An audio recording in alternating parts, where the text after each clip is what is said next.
고린도전서 3장 10절에서 17절 말씀까지 신약성경 266쪽입니다. 교독하겠습니다. 제가 먼저 읽겠습니다. 볼륨 조금만 더 올려주실까요? 내게 주신 하나님의 은혜를 따라 내가 지혜로운 건축자와 같이 터를 깎아두에 다른 이가 그 위에 세우나 그러나 각각 어떻게 그 위에 세울까를 조심할지니라.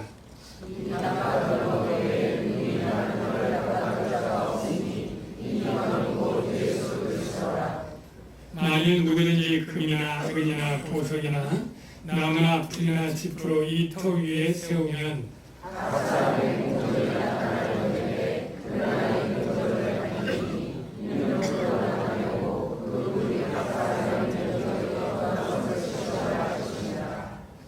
만일 누구든지 그 위에 세운 공적이 그대로 있으면 상을 받고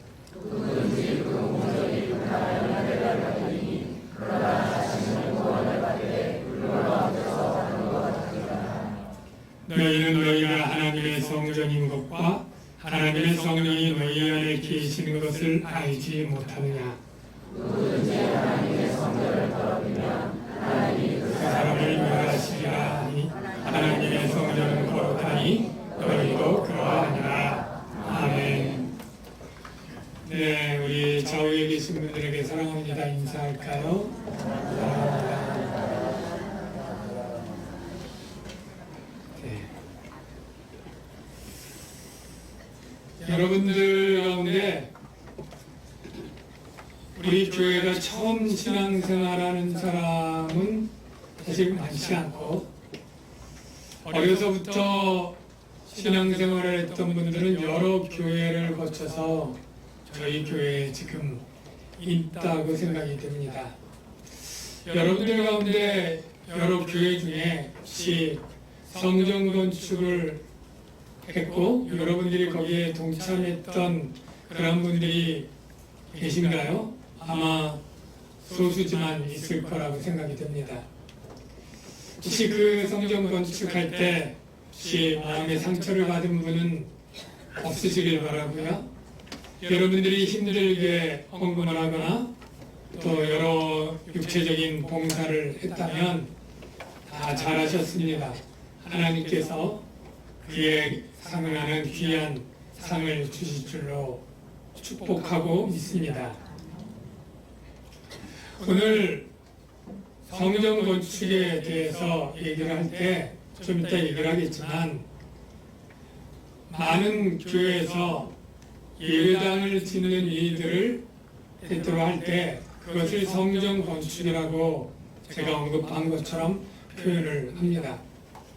사실은 엄밀히 말하면 그 두 표현은 다른 것입니다. 여러분들이 이제까지 성전 건축이라고 했던 것들은 다 예배당을 건축하는 일이었습니다. 이 예배당을 건축하는 일이 저는 나쁘게 생각하거나 부정적으로 말하려는 것이 아닙니다.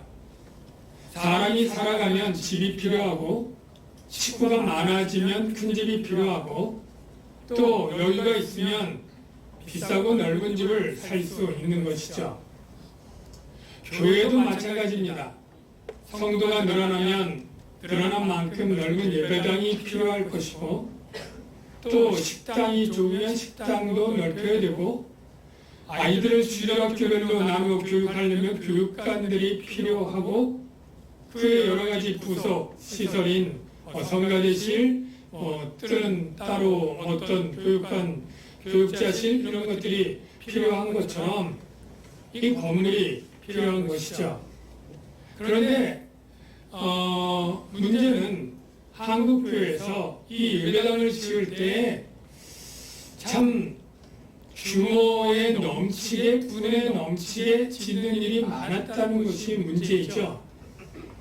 예를 들어서 100명, 150명, 200명 되어서 참 예배당을 지으려고 할 때 예배당을 수년마다 지을 수 없으니 한 10년이나 15년 앞을 내다보고 150명 표면 400명, 500명 들어가는 예배당을 지으면 그래도 이해가 되는데 150명, 200명 교회에서 1000석 짓고 1500석 짓는데 미리 갖춰준 돈은 없으니 성도들이 있는 힘껏 내고도 부족하니까 많은 은행 대출을 가지고 그렇게 교회를 짓는 무리한 예배당 건축이 문제지 예배당 자체가 짓는 것을 부정하는 것은 아닙니다. 그렇게 무리하게 짓게 될 때에 이 교회에서 참 그 빚을 갚아 나가는데 5년, 10년, 15년 걸리는데 그동안의 교회는 교회의 사명인 전도하고 선교하고 우리 자녀들을 교육하고 하는 일을 최대한 긴축해서 교회가 할 일은 못하고 오히려 은행 이자 빚 갚는 데 모든 헌금들이 쓰여지게 되는 이러한 일이 안타깝게 생기는 것이죠. 그래도 이것을 10년, 15년을 잘 갚아 나가면 그래도 다행인데 또 어떤 경우는 그것을 감당하다 못해서 경매로 넘어가서 이단 교육을 하거나 아니면 어떤 회사로 넘어가거나 하는 일이 적지 않게 있었다는 것이죠. 여러분들이 이런 예배당 건축에 여러분이 동참하고 많이 헌신했다면 저는 그것이 여러분에게 다 상으로 갚아지기를 주의 이름으로 축원하고요. 문제는 이 예배당 건축하는 것을 성전이라고 하는 이름으로 성전 건축으로 하는 그것은 잘못이었다라는 말씀을 드립니다. 왜냐하면 이 성전이라고 할 때 예배당보다 훨씬 거룩하고 우리의 열심과 헌신을 자아내기에 많이 좀 용이한 단어라고 할까요? 느낌이 그렇지 않습니까? 그러나 사실 성전은 신약시대에 건물로 된 그런 예배당이 아니라는 것을 우리가 분명히 알아야 됩니다. 물론 성전이 돌과 나무와 금과 은으로 만들어진 건물인 경우가 있었습니다. 언제일까요? 구약시대까지죠. 예수님 오기 전까지. 여러분이 아는 것처럼 모세의 성막부터 시작을 해서 나중에 이동식 성막의 시대가 끝나고 솔로몬 성전부터 한 장소의 건물로 성전이 되었고 하나님이 거기에 임재하셨죠. 그 치스루바벨 성전과 헤롯 성전을 지나서 이제 예수님이 오셔서 이 성전이 돌로 만든 이 성전이 무너질 것을 예언합니다. 여러분이 잘 아는 것처럼 제자들이 이 성전을 보고 어떠하냐고 물을 때 이 성전이 돌 위에 돌 하나도 남지 않고 완전히 무너지리라 이렇게 예수님이 말씀을 하셨죠. 그리고 예수님이 좀 특별한 말씀을 하셨는데 바로 성전의 개념을 완전히 뒤집는 그런 말씀이었습니다. 요한복음 2장 19절에 보면 예수님이 자신을 성전이라고 얘기하는데 예수께서 유대인들에게 대답하여 이르시되 너희가 이 성전을 하라 내가 사흘 동안에 일으키리라 이런 말씀을 하셔요. 여기 이 성전을 이 헤롯 성전인 줄 알고 46년 동안 지은 이 성전을 예수가 어떻게 헐고 3일 만에 지을 수 있느냐, 이 성전을 한다는 것은 신성 모독죄에 해당된다 라면서 나중에 예수님을 정치적으로 고발하는 그러한 제목이 되기도 하는데요. 사실은 사도 요한은 이 예수가 성전된 자기 육체를 가리켜 말씀하신 것이라 이렇게 해석해 놓았죠. 왜 예수님의 육체가 성전이냐? 바로 하나님의 영이 임하는 전이기 때문에 바로 성전이고, 예수님은 그 육체가 죽은 후에 3일 후에 부활하기 때문에 사흘 만에 다시 세울 것을 그렇게 예언적으로 말씀을 하신 것이죠.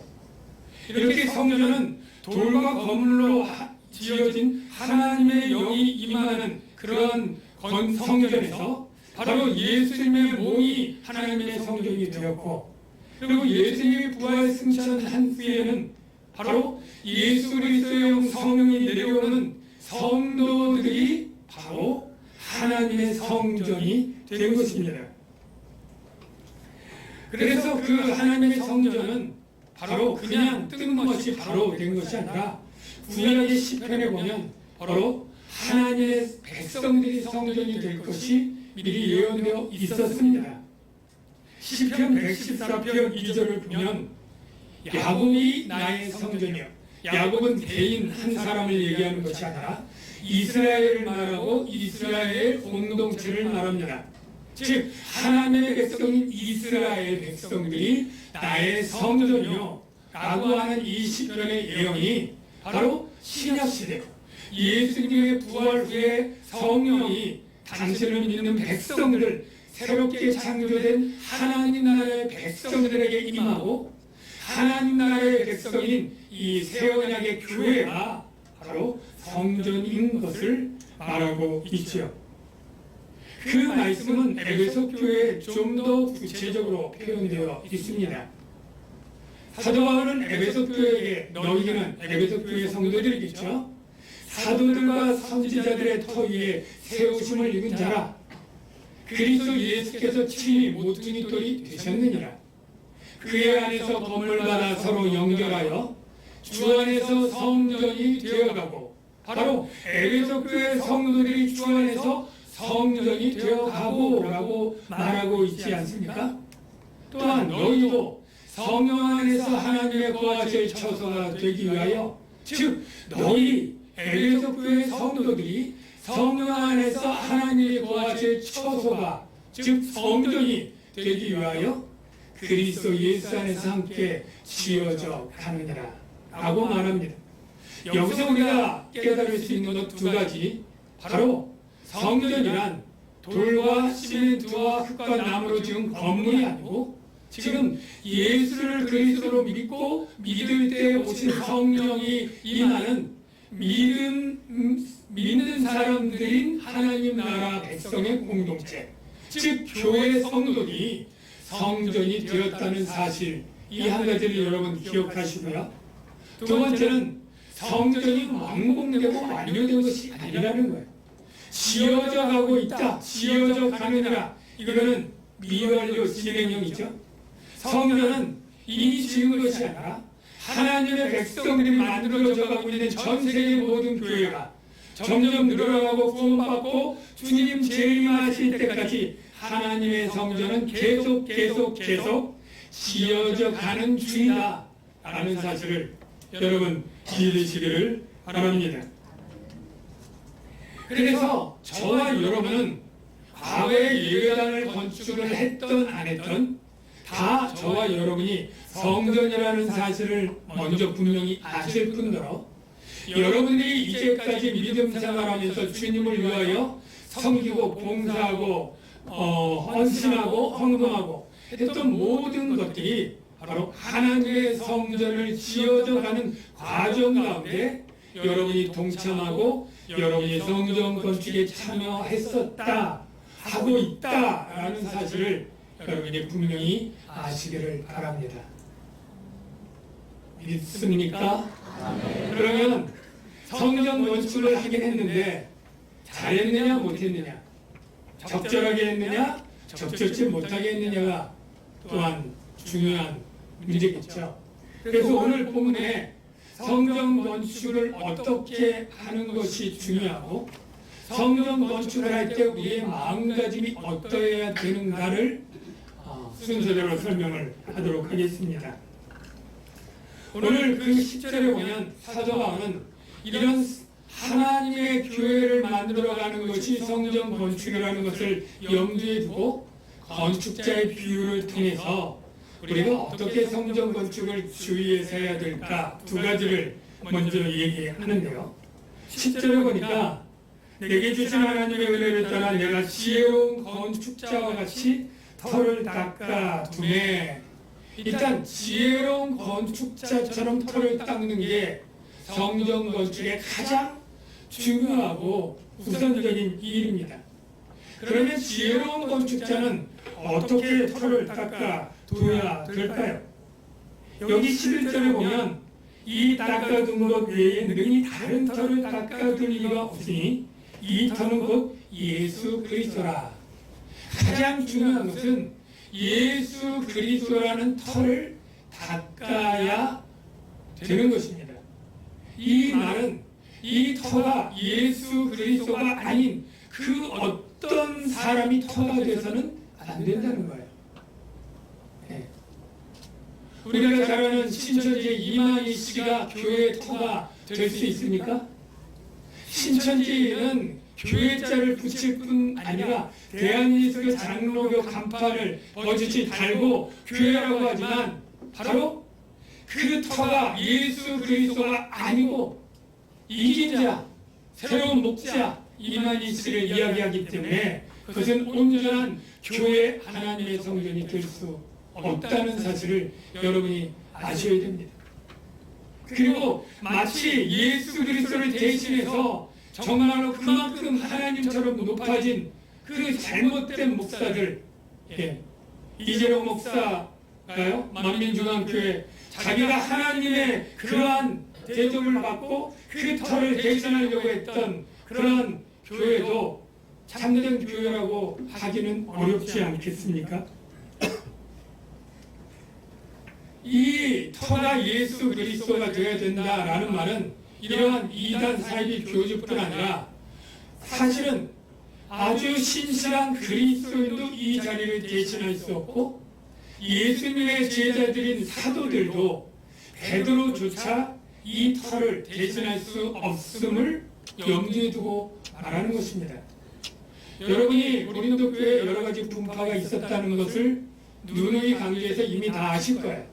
이미 사도 바울이 개척한 사도로 사도 바울파가 있었고 사도 바울보다 언변이 좋고 지식이 많고 세상 지혜가 탁월했던 아볼로파가 언급되었던 것도 아실 거예요.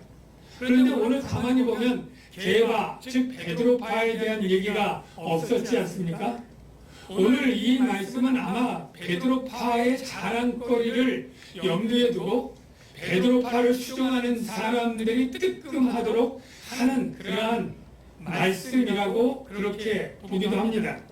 왜냐하면 여러분이 게바, 베드로 이게 같은 이름이라는 건 여러분 먼저 아시길 바랍니다. 게바는 아람어고 베드로는 헬라어인데 원래 페트라, 반석이라고 하는 단어에서 나온 그런 별명이죠. 원래 베드로의 이름은 시몬이죠. 시몬. 그런데 이 믿음으로 말미암아 베드로라고 하는 별명을 지어준 것인데 이 지어주게 된 계기가 있죠. 예수님이 제자들과 함께 가이사랴 빌립보에 갔을 때 사람들이 나를 누구라 하느냐라고 했을 때 여러 오답들이 나왔을 때 그 제자 베드로가 주는 그리스도시여 살아계신 하나님의 아들입니다. 정답 중에 정답을 아주 시원하게 대답을 잘했죠. 그래서 예수님이 과연아 시몬아 내가 복이 있다라고 아주 큰 칭찬을 해주시면서 그리고 나서 어떻게 말씀하시느냐 마태복음 16장 18절에 내가 내게 이르노니 너는 베드로라 별명을 지어주는 거예요. 베드로 반석이다. 내가 이 반석에 내 교회를 세우리니 그리고 음의 권세가 이기지 못하리라. 이런 칭찬과 축복의 말씀을 해주셨거든요. 그러니까 당시 고린도 교회 베드로파는 이 베드로의 이야기를 모를 리가 없을 것이고 이걸 굉장히 자랑 삼아서 우리가 추정하는 베드로파의 수장 베드로는 교회의 반석이 되었다. 이런 사람이 어디 있겠느냐라고 아마 자랑을 했을 거라고 생각이 됩니다. 사도 바울은 사도 바울도 아무것도 아니요 아볼로도 아니요 베드로조차도 그 반석의 터는 아닌 것이에요. 바로 터는 오직 예수 그리스도 천하 인간의 구원을 얻을 만한 다른 이름을 주신 일이 없고 오직 예수 그리스도만 바로 교회의 기초요 성전의 기초가 된다는 사실을 여러분 명심하시기를 주의 이름으로 축원합니다. 그런데 이 기초라고 하는 예수 그리스도는 이름만 가지고 있는 게 아니에요. 그 예수 그리스도는 바로 복음의 핵심입니다. 왜냐하면 예수 그리스도의 뜻은 예수님이 그리스도다라는 뜻이고요. 예수님이 바로 그리스도가 구원자라는 것이고요. 예수가 구원자라면 어떻게 구원을 했는가 내용이 그 안에 담겨 있어야 되죠. 하나님의 아들로서 인간이 되어서 인간을 대신하여 십자가에 대속의 죽음을 주고 구원자가 되었다. 이게 그 안에 있는 거예요. 그러니까 예수 그리스도는 바로 복음의 핵심 단어고, 예수 그리스도가 기초라고 하는 것은 교회의 기초가 복음이다라는 말과 같은 거예요. 저와 여러분 중에 누구도 복음을 믿지 않으며 교인이 된 사람은 없고, 성령 받은 사람이 없고, 성전이 된 사람도 없어요. 모두 다 예수 그리스도를 믿는 동시에 그가 전한 그 복음의 말을 듣고 믿은 거예요. 그래서 예수님의 산상수훈에 이 말을 풀어서 이렇게 해준 적이 있습니다. 바로 잘 아는 이 지혜로운 그러한 건축가 이야기가 또 나오는데요. 마태복음 7장 24절 이하에 보면 이런 말씀이 있죠. 자막을 볼게요. 누구든지 나의 이 말을 듣고 행하는 자는 그 집을 반석 위에 지은 지혜로운 사람 같으리니. 여기 지혜로운 사람은 특징이 뭐예요? 나의 이 말을 듣고 행하는 자. 여기 주인 주목할 것은 나라는 거예요. 나가 누구예요? 예수님. 나의 이 말을 듣고 행한다. 내가 전한 생명의 복음, 내가 그리스도고 하나님의 아들이고 내 살과 내 피를 마시는 자가 영생을 얻고, 내가 너희의 죄를 사하고 생명을 구원할 좁은 문이요 좁은 길이요 양의 목자라고 하는 이 구원자라고 하는 이 말을 듣고 믿고 행하는 자가 반석 위에 지은 자요. 반대로 들어도 믿지 않는 자는 모래 위에 지은 자이고, 그가 창선하라고 말하면 무너지게 된다라고 하는 이 얘기가 바로 여기 있는 것입니다. 사랑하는 성도 여러분, 여기서 우리가 깨달을 수 있는 교훈이 무엇입니까? 교회는 예수 그리스도와 그가 말씀하신 복음의 기초 위에 서 있는 공동체다 라는 것이고요.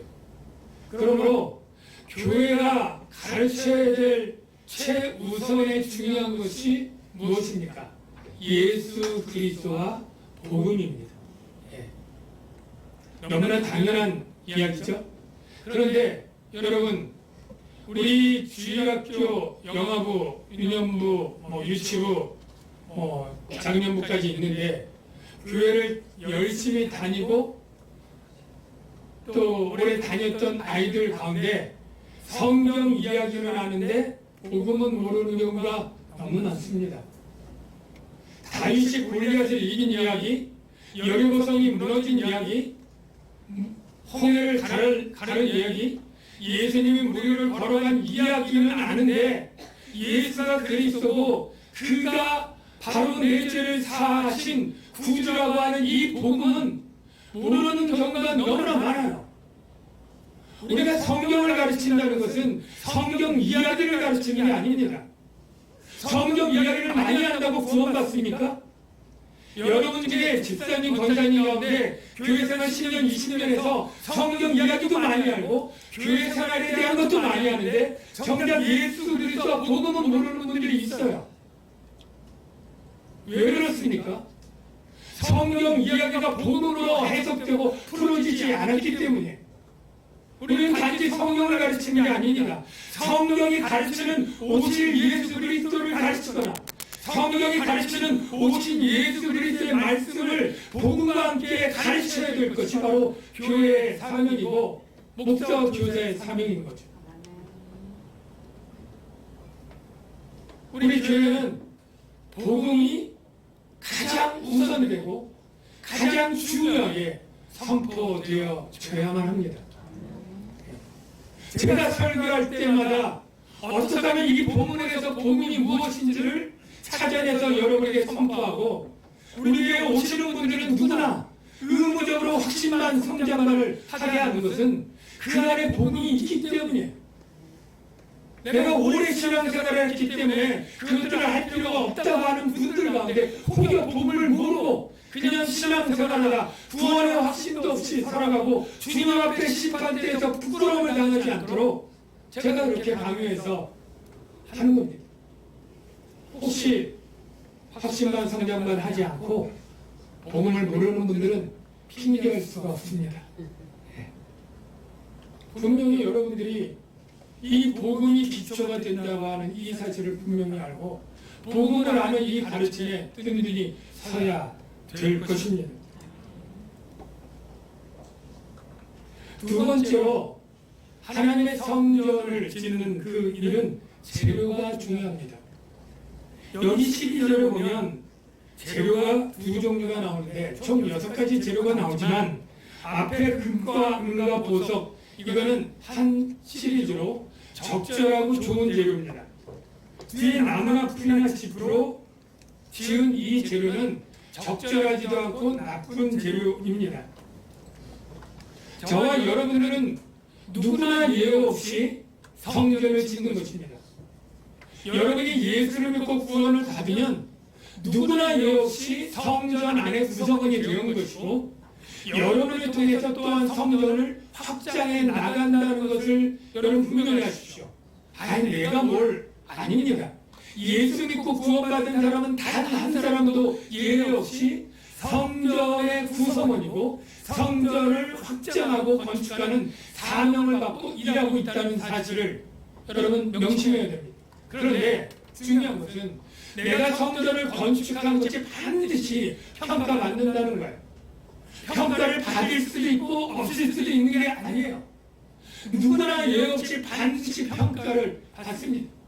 지금 상태에서는 평가받기 전에는 저도 열심이고 나도 열심이고 누가 더 열심히 그래서 더 좋은 평가를 받을지 모를 수도 있어요.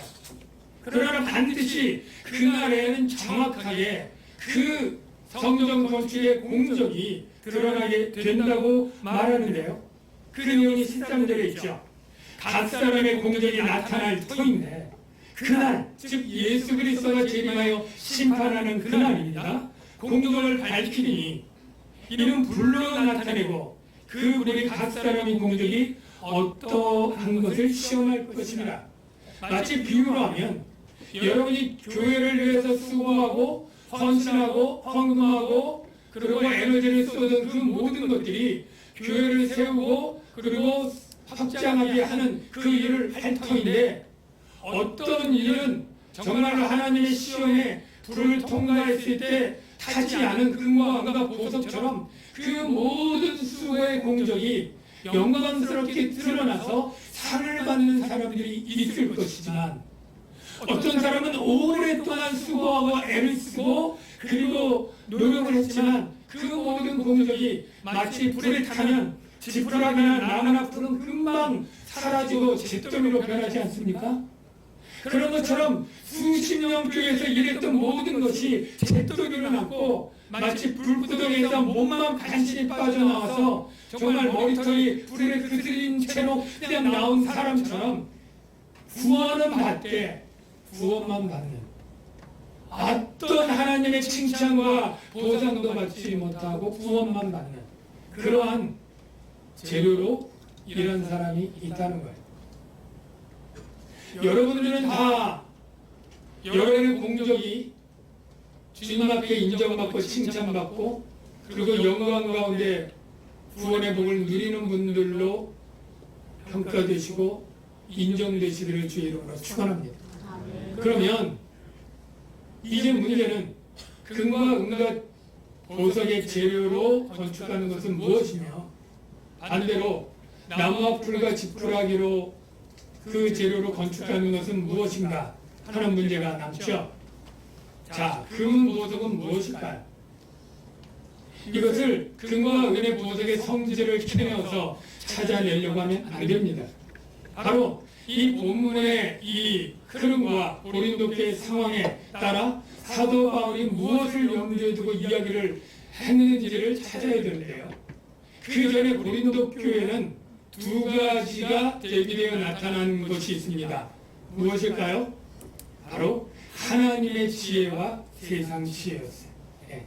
십자가에 못 박힌 그리스도를 중심으로 한 하나님의 말씀, 하나님의 지혜를 선포하는 것과 세상 철학과 수사학과 이러한 말씀을 통해 세상 지혜를 가르치는 그러한 세상 지혜가 있었는데 사도 바울의 언급 가운데 세상 지혜는 이 세상에서 없어질 통치자들의 지혜와 같이 사라질 지혜로 얘기하고 있어요. 이 세상 지혜는 시대에 따라 문화에 따라 바뀝니다.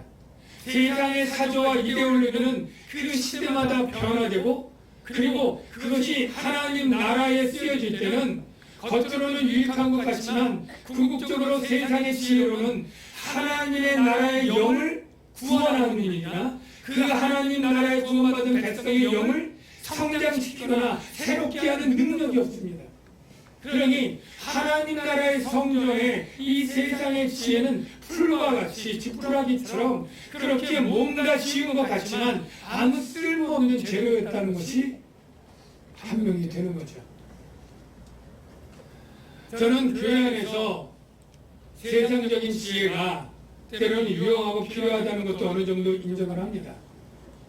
교회 안에서 많은 재능 기부의 일들이 일어나기도 하죠. 교회에서도 문화교실이 있고, 그래서 재능 있는 집사님, 교육자들이 영어도 가르칠 수 있고, 음악도 가르칠 수 있고, 악기도 가르칠 수 있고, 미술도 가르칠 수 있고, 치매 예방 프로그램도 할 수 있고, 건강교육도 할 수 있고, 여러 가지 할 수 있습니다. 네.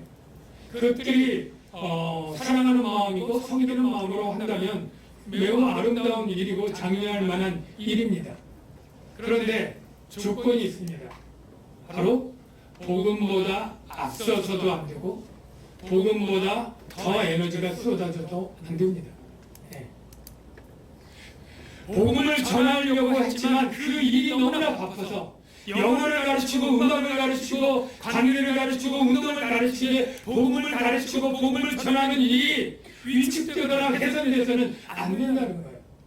이런 모든 일들이 유익하지만 이것은 오히려 복음을 전하기 위해 전도자들을 접촉하기 위한 것이나 또한 이 학생들이나 이 사람들이 더 복음 가운데 믿음 가운데 나오도록 촉매 역할로 이것들이 사용된다면 참으로 의미가 있지만 이것들 때문에 복음의 사역이 위축되거나 줄거나 부족하다면 이건 본말이 전도된 것이죠. 이런 교육은 세상 사람들 얼마든지 잘할 수 있어요. 세상 학원에 전공자들에게 전문가에게 맡겨주는 것입니다. 목사가 설교 중에 정치 얘기, 경제 얘기, 건강 얘기 할 수 있지만 의사보다 더 건강을 잘합니까? 그리고 정치인보다 정치를 잘하고 경제를 잘 알아요? 그런 세상에 있는 믿지 않는 사람들도 얼마든지 좋은 의견 할 때 들으면 되는 거예요. 굳이 설교 때 그런 얘기들로 복음을 빼고 다른 것을 늘 여지가 시간이 없는 것 아니겠습니까? 교회가 애를 쓰고 노력하고 돈을 썼지만 나중에 헛된 제도가 된다면 그것이 얼마나 억울하고 속상한 일이 되겠습니까? 우리 남양주강영교회 저를 비롯해서 모든 교육자나 교사나 성도들이 정말 쓸모없는 재료를 위해서 에너지를 쏟고 돈을 들이고 시간을 빼앗기는 그러한 어리석은 건축자처럼 하지 말고 정말로 하나님의 말씀 복음 변치 않는 금과 같은 그 말씀을 전하는 일에 전도하는 일에 성교하는 일에 아이를 가르치고 훈련하는 일에 그 같은 재료에 돈과 시간과 에너지를 쏘아서 하나님께 칭찬받는 여러분들 다 되시길 주의 이름으로 축원합니다.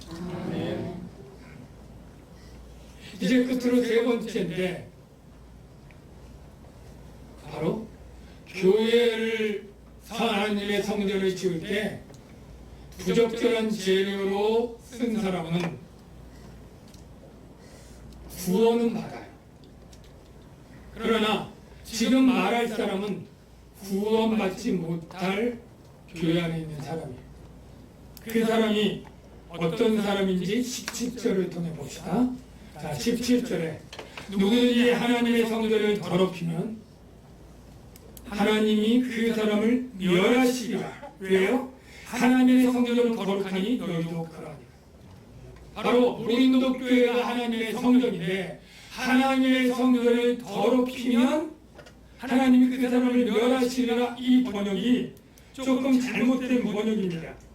왜냐하면 여기 더럽히다라는 단어와 멸하다라는 단어는 헬라어가 같은 단어예요. 물론 이 같은 단어가 더럽히다, 멸하다 뜻이 같이 있어요. 영어 성경을 보면 파괴하다 그런 단어가 있는데요. 그래서 이 단어는 그냥 바로 누구든지 하나님의 성전을 파괴하면 하나님이 그 사람을 파괴하리라. 이렇게 번역하는 것이 올바르다고 얘기를 합니다. 예. 그러면 하나님의 성전을 파괴하는 일은 무엇일까요? 예. 그것도 우리가 그냥 추측해서 생각하면 안 되고, 이 앞에 고린도 교회에 하나님의 교회를 파괴하는 일들이 어떤 일이 있었습니까? 첫째는 본문에 정확하게 드러나지 않았지만 이 복음과 다른 이단적인 가르침, 이게 교회를 파괴하는 거죠. 즉 영지주의처럼 세상 지혜와 철학을 강조하는 가르침이나, 당대 이 고린도 교회는 아직 나타나지 않았지만 갈라디아서 나타나는 데 있는 이 유대 율법주의, 즉 예수 그리스도를 오직 믿는 믿음만으로 안 되고 할례가 해야 되고 율법의 행위들을 준수해야 구원 얻는다고 하는 그러한 이단적인 변질된 복음의 그 내용을 가르치는 그 일들이 교회를 무너지게 하고 파괴하는 거죠. 믿음을 떠나게 하고 잘못된 복음으로 오염되게 하는, 교회를 파괴하는 이 사람은 하나님이 그를 파괴한다.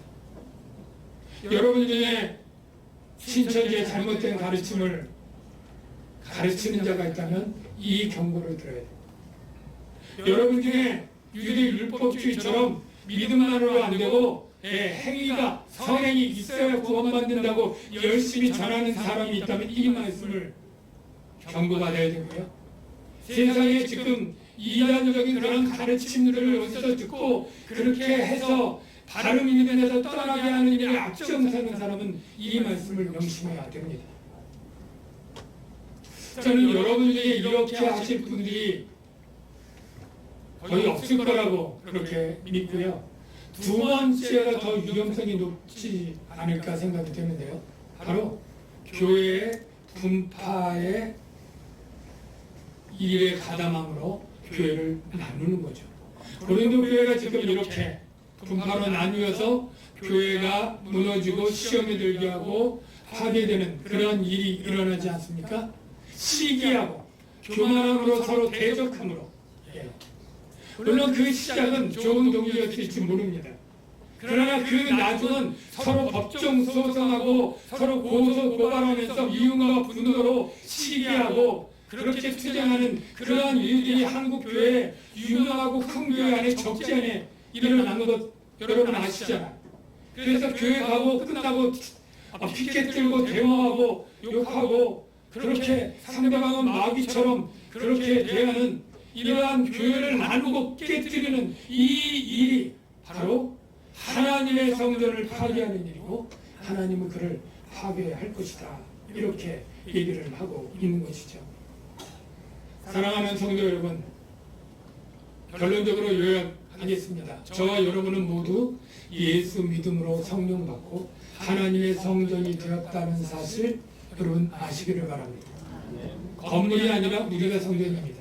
또한 여러분들은 모두가 성전인 동시에 성전을 건축하는 일에 참여하는 일꾼이다 라는 사실을 여러분 아시기를 바랍니다. 그럴 때 여러분이 성전을 건축할 때 두 가지, 기초가 예수 그리스도여야 되고 그 재료가 하나님의 말씀이어야 된다라는 것을 명심하십시오. 여기까지 했을 때 참 어떤 사람들은 그래 내가 이 말씀 때문에 내가 참 열심히 봉사했지 이렇게 흐뭇하게 생각할 만한 분들도 있을 거예요. 우리 교회도 뭐 십몇 년 됐지만 개척해서 지금까지 계속 십수년을 성사대로 봉사하시는 분도 적지 않고 십수년을 매 주일마다 교사로 아이들과 실험하며 가르치는 그러한 분들도 있습니다.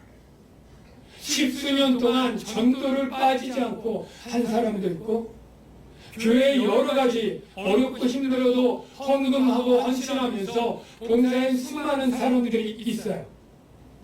그런데 문제는 이렇게 오래 봉사하다가 우리가 낙심하기도 쉬워요. 내가 왜 이렇게 주일을 주일날처럼 아침처럼부터 저녁까지 봉사하나 너무 힘들어. 이거 좀 내려놓을까? 하는 분도 계실 거고요. 또 어떤 사람들 가운데 봉사 거의 안 하고 예배만 드리는 사람들은 오히려 뭐 굳이 그렇게 교회 봉사할 거 있나 구원은 다 받았는데 이렇게 생각하는 분들도 있을 것입니다. 제가 이분들을 위해서 마지막으로 한 말씀을 드리는데요. 여러분들이 주를 위해서, 하나님의 성전을 위해서 봉사하는 일은 너무나 귀하고 영광스러운 일이다라는 것을 말씀해 드립니다. 여러분, 얼마 전에 장관들이 임명이 됐죠? 예. 제 먼 친척 중에 장관이 되었다라고 하면 여러분 놀라실 텐데요. 그럴 일이 없습니다. 그런데 그 장관의 가문들은 굉장히 전화하고 지금 뭐 축하하고 굉장히 영광스럽게 생각하겠죠. 장관의 월급이 많아서가 아닐 거예요. 정말로 한 나라의 국책을 책임지고 장관이 된다는 것은 큰 일이죠. 여러분, 제가 말씀을 드리는데요. 바로 우리가 교회에서 하나님의 나라의 성전의 일을 하는 이것은 그 일보다 훨씬 값지고 귀한 일이라는 거예요. 아무나 할 수 있는 일이 절대 아니라는 거예요.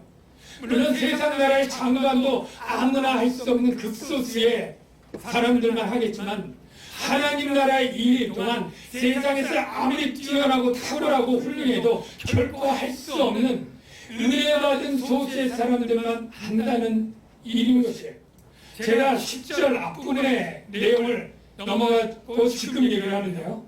사도 바울이 뭐라고 얘기하냐면, 내게 주신 하나님의 은혜를 따라 내가 이 일을 한다는 거예요. 하나님의 성전에 터를 닦고 집을 짓는 이 일이 하나님의 은혜를 따라 한다는 거예요. 하나님이 그를 선택하고 부르시고 구원의 은혜뿐 아니라, 하나님이 사도 바울에게 구원의 은혜뿐 아니라 하나님의 성전의 일을 할 수 있는 그 일을 은혜로 주셨다는 거예요. 은혜로 주지 않으면 절대 할 수 없는 그 일을 은혜 받았기 때문에 나는 할 수 있고 그 일을 한다는 거예요. 여러분들이 지금 교회 안에서 크든 작든 집사, 권사, 누구나 받는 것이고 내가 하는 일, 편한 일, 별거 아닌 일 같아도 은혜 받지 않은 그 누구는 아무리 뛰어나고 탁월해도 할 수 없다는 거예요. 세상 나라 장관, 대통령 아니라 그 위대한 사람도 은혜 받지 않은 자는 하나님 나라의 이 귀한 일을 할 수 없다는 거예요. 저와 여러분은 하나님의 은혜를 받았고, 은혜를 받았기 때문에 하나님의 거룩한 성전의 일을 할 수 있는데, 이 성전의 일이 얼마나 위대한지 모세보다 위대하다는 거예요. 고린도후서 3장 7절 8절에 보면 이런 말씀이 있습니다. 돌에 써서 새긴 죽게 하는 율법적으로 직분도 영광이 있어. 이스라엘 자손들은 모세 얼굴에 없어진 영광 때문에도 그 얼굴을 주목하지 못하였거든. 하물며 영의 직분은 더욱 영광이 있지 아니하겠느냐. 여러분이 지금 신약시대 성령마다 성령 안에서 집사, 권사로 일하는 건요, 모세의 직분의 영광보다 위대하다는 거예요. 모세가 성령마다 그 일을 한 게 아니잖아요. 성령의 전으로 그 일을 한 게 아니잖아요. 그러니 여러분들이 지금 10년 동안 늘 매주마다 하는 그 일 절대 우습게 보지 마시고요. 여러분들이 해두고만 안 해두고만 이렇게 하고 하지 않았던 그 일이 하나님이 얼마나 귀하게 여기시고 영광스럽게 여기시고 하나님이 그 영광에 해당하는 상을 줄 것인지를 여러분이 믿으셔야 돼요. 그리고 낙심하지 않고 여러분들의 이들을 충성되이 최선의 좋은 재료로 바르게 섬기며 일을 해야 되는 것이고, 이것은 의무라기보다도 하나님이 주신 은혜입니다. 여러분들이 그 은혜를 생각하면서 하나님의 성전을 짓는 이 일을 오늘도 내일도 주님 오실 때까지 충성되이 감당하는 여러분들 되시길 주의 이름으로 축원합니다. 기도하겠습니다. 하나님 아버지, 예수 안에서 우리를 거룩한 성전 되게 하시니 감사합니다. 하나님, 우리 또한 성전의 일을 맡겨서 성전을 건축하는 일을 맡겨주시니 감사합니다. 세상 사람이 할래야 할 수 없는 이 은혜를 우리에게 베푸셨습니다. 우리가 기쁨과 자원함과 감사함으로 충성하게 하여 주시옵소서. 예수님의 이름으로 기도합니다. 아멘.